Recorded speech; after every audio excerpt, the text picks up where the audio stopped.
अस्सलाम वालेकुम व्यूअर्स, आज मैं आपको डायरेक्ट बताने जा रहा हूँ और डैशबोर्ड पे ही फ़ौरन पहुँच गया हूँ कि मैं आपको बता सकूँ कि हमने सीवी मतलब रिज्यूम किस तरह अपने ड्राइव करनी है। आपने कैनवा के डैशबोर्ड पे आना है और रिज्यूम पे क्लिक करना है। उसके बाद आपके पास डिफरेंट टेम्पलेट्स आ रहे हैं, डिफरेंट टेम्पलेट्स के नेम भी आ रहे हैं। मैंने एक टीचर का लिखा तो वो टीचर्स के ही व्यू दिखा रहा है। टीचर एप्रिसिएशन मतलब जिस तरह के भी आपको रिक्वायरमेंट है उस तरह की सीवी आप इधर से जनरेट कर सकते हैं, वो भी बिल्कुल फ्री और एक प्रोफेशनल और एक बिल्कुल ऑर्गेनाइज किस्म की सीवी है। आपने सिर्फ इसको रीनेमिंग करनी है और मैं आपको सिर्फ बेसिक चीज़ें इसकी बताऊंगा कि भाई आपने कौन सी टेम्पलेट लेना है और आपने इसको रीनेम कैसे करना है। बहुत ही सिंपल तरीका है। आपने प्रोफेशनल सीवी कोई एक सिलेक्ट करनी है। जैसे ही सिलेक्ट करेंगे आपके पास उसका इमेज ओपन हो जाएगा। ओपन होने के बाद आपने सिर्फ उसको रीनेम करना है। इसकी ज़्यादा हम डैशबोर्ड पे या किसी भी इसकी इमेज पे हम बिल्कुल भी नहीं जाएंगे। सिर्फ हमने अपना टाइम बचाना है और सिर्फ उसको रीनेम करेंगे। इसका डाटा जो है वो हमने अपने डाटा में कन्वर्ट करना है।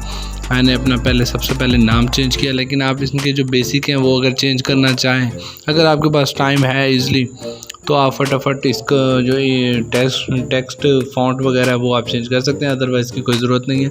इमेज आपने सिर्फ ड्रैग एंड ड्रॉप करनी है। मेरे पास डैशबोर्ड पे पड़ी थी, डेस्कटॉप पे पड़ी थी, मैंने उसे पेस्ट कर दिया।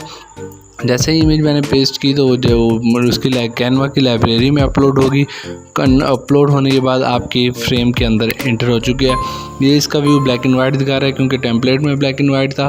तो मैं इसके एडिट इमेज पर क्लिक किया और फिल्टर्स में जाके इसको नॉन फिल्टर भी कर सकता हूँ, या जो आपको कोई फ़िल्टर पसंद है आप उसमें से भी कोई एक फ़िल्टर सेलेक्ट कर सकते हैं ताकि आपकी इमेज जो है आपके मुताबिक एडजस्ट हो सके। ठीक है जनाब। इसके बाद आप अगर आगे आएंगे तो इसमें अबाउट मी में मैंने ऑलरेडी 6 लाइनें या 3 लाइनें या 4 लाइनें जो बेहतर आपको लिए लगे आप वो लिख के पहले से रख लें, या अगर आपने उसी वक्त लिखनी है तो उसी वक्त आप राइट कर सकते हैं। मैंने ऑलरेडी लिखा हुआ था सैम्पल, तो मैंने वही उसके अंदर पेस्ट कर दिया। इसमें आपने थोड़ा इसको सेटिंग करनी है अलाइनमेंट की, ताकि लिखने में ज़रा प्रोफेशनल लगे। इसे जस्टिफाइज लाजमी कर दीजिएगा।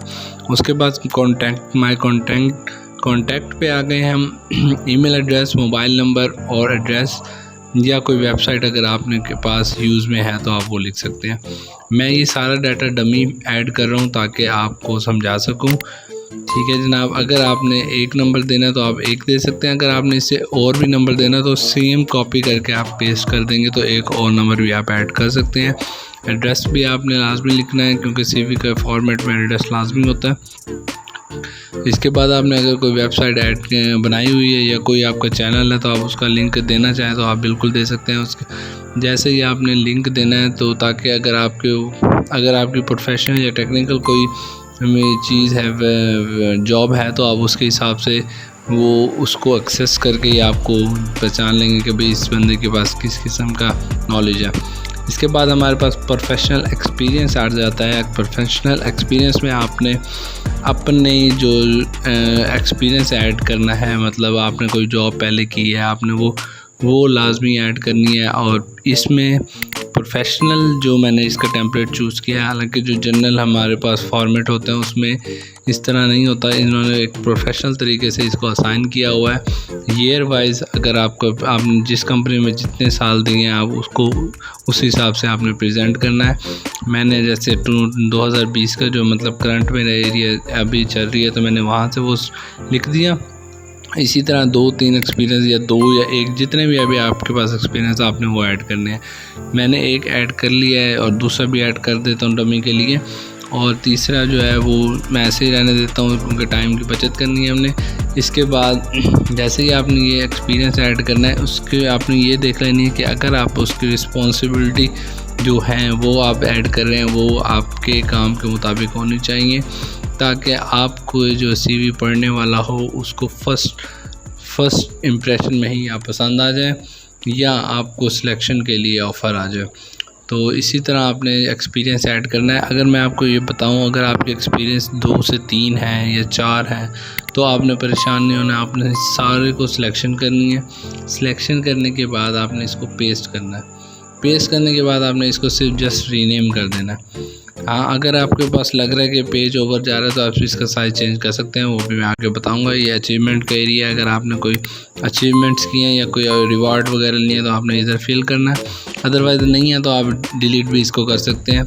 इधर आपने हार्ड स्किल में अपने को जो भी आपके पास पर्सनल चीज़ें हैं, मतलब आपके पास हैं जो आपने सीखी हुई हैं ऐसी टेक्निक, वो आपने लाजमी ऐड करने हैं। इसमें आप ये भी है, अगर आपके पास टेम्पलेट में 3 दिए हुए हैं या 4 दिए हुए हैं तो इसका मतलब ये नहीं कि आपने 3 के साथ ही अपनी CV जनरेट कर लेनी है। इसका मतलब ये है कि आप इसमें से एंटर करेंगे और आपके पास एक बुलेट जनरेट होगी और आप उसके आगे कुछ भी ले सकते हैं। सॉफ्ट स्किल आपके पास अगर कोई है, ये जो आपके पास सब टॉपिक्स हैं, मतलब सब हेडिंग है इनकी, सॉफ्ट स्किल, हार्ड स्किल, अगर आप इनको नहीं ऐड करना चाहते तो आप इसको रिमूव कर सकते हैं। मैं आपको ऊपर वाली भी एक बात बताता चलूँ, अगर जो कुछ गर्ल्स होती हैं या लड़कियां जो अपनी पिक्चर्स ऐड नहीं करना चाहती तो ऐसे टेम्पलेट्स भी अवेलेबल हैं जो बिल्कुल इमेज के बगैर ही शो कराते हैं, CV जनरेट कर देते हैं। अगर आपने इसी भी फॉर्मेट में इमेज रिमूव करनी है तो वो भी हो जाएगी। इसके बाद हम अपना एजुकेशन बैकग्राउंड ऐड करेंगे। एजुकेशन बैकग्राउंड में जो फॉर्मेट हमारे पास, मैंने तकरीबन फॉर्मेट फॉलो किए हैं, उनको देखा है मैंने, तो सबके अंदर मार्क्स वगैरह का कोई जिक्र नहीं था। प्रोफेशनल CVs के अंदर परसेंटेज होती है वो भी किसी एक का दुक्का में थी, तो जो जनरल थी मैंने वो फॉर्मेट लिया। अगर आप लोगों ने मार्क्स या परसेंटेज ऐड करनी है तो आप बिल्कुल इसके अंदर एंटर ऐड करके या T प्रेस करके टेक्स्ट ऑपरेट होगा, जनरेट होगा, आपने वहाँ पे अपना जो परसेंटेज है वो भी ऐड कर सकते हैं। इसके अंदर एक और इमेज परसेंटेज को आप ग्राफ की मदद से भी शो कर सकते हैं और रिटर्न की मदद से भी आप शो कर सकते हैं। मैंने अपना एजुकेशन बैकग्राउंड ऐड कर दिया है, तकरीबन एक मास्टर भी ऐड कर लिया, बैचलर भी ऐड कर लेता हूँ। इसके बाद मैं आपको इसको बताऊंगा कि अगर आपने इसमें कॉपी करना है तो वो किस तरह आप उसको हैंडल करेंगे। कि भाई अगर आपने एजुकेशन के अब यहाँ 3 फॉर्मेट दिए हैं तो आपके पास 4 है या 5 है, तो आपने उस फॉर्मेट को किस तरह ऐड करना है। आपने सिंपल इसको जस्ट कॉपी करना है। जैसे ही आपने इसको कॉपी किया, जैसे ये एक ग्रुप बन गया है, ग्रुप को आपने वैसे ही पेस्ट कर देना और उसी ग्रुप को आपने नीचे लेके आके एडजस्ट कर देना है बाकियों के साथ। इसके साथ आपने बुलेट भी लगा लेनी है। बुलेट को अगर कॉपी कर लेंगे तो इजी है, आपने वहाँ से कॉपी करके नीचे वाले अपने जो एजुकेशन बैकग्राउंड है उसके साथ आपने ऐड कर देना है, ताकि ये जो आपका जो एक सीक्वेंस है वो एक बराबर रहे और आप इसको अच्छी तरह जो है डिस्प्ले कर सकें। तकरीबन आलमोस्ट आपकी जो CV है वो डन हो चुकी हैं। बस आपने, अगर आपकी जो लेंथ है इसकी CV की, अगर वो एक्सटेंड हो रही है, मतलब आपका डाटा कुछ ज़्यादा है, तो आप ऐड पेज पे भी क्लिक करके इसका एक सेम ऐसे एक पेज जनरेट होगा और आप उसके ज़रिए भी अपना डाटा एक्सटेंड करके लिख सकते हैं। तो इसी तरह मैं आपको बताता चलूँ, अगर आपने एजुकेशन की डिग्री या कोई सर्टिफिकेट्स भी ऐड करने हैं तो वो भी सेम इसी तरह ही ऐड हो सकते हैं, इसमें कोई मसले वाली बात बिल्कुल भी नहीं है। अब हमारे यहाँ एजुकेशन बैकग्राउंड भी आलमोस्ट जो एरिया है वो भी सेट हो चुका है। मैं इसकी तो थोड़ी अलाइनमेंट है वो सेट कर रहा हूँ और ये जो एक्स्ट्रा वर्ड है वो भी मैं इसमें डिलीट कर रहा हूँ, ताकि जो मेरा डिस्प्ले है वो ठीक है। आपके साथ साथ मेरी भी CV बन जाएगी और जो मैं इसका प्रिंट भी लेके अपने पास सेव करके रख लूँगा। ऑलमोस्ट ये आपकी CV बिल्कुल बन चुकी है। मैंने इसमें से देख लें आप, मैंने इसमें से कुछ वर्डिंग चेंज की है, लेकिन उसका फॉर्मेट, कलर स्कीम कुछ भी नहीं चढ़ी, जस्ट एडिटिंग की है। ये आपका डिस्प्ले शो हो चुका है, आप इसे देख सकते हैं अच्छी तरह।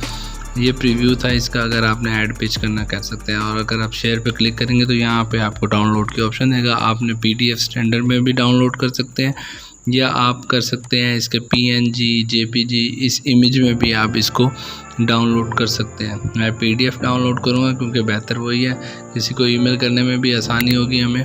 तो जैसे ही मैंने इसको डाउनलोड की, मैं इसका प्रीव्यू आपको यहाँ पे भी दिखा रहा हूँ। ये एक PDF पर प्रीव्यू है और ये मेरे डेस्कटॉप पर डाउनलोड हो चुकी है। इसको प्रिंट करके मैं किसी भी फर्म में इसको सबमिट करवा सकता हूँ। मैंने बहुत कोशिश की है कि मैं आपको इसको ईज़िली करके समझा सकूँ। उम्मीद है आपको ये वीडियो पसंद आई होगी। इंशाल्लाह मैं नेक्स्ट भी इसके और फीचर आपके साथ डिस्कस करूँगा। तो हमें याद रखिएगा। अल्लाह हाफिज़।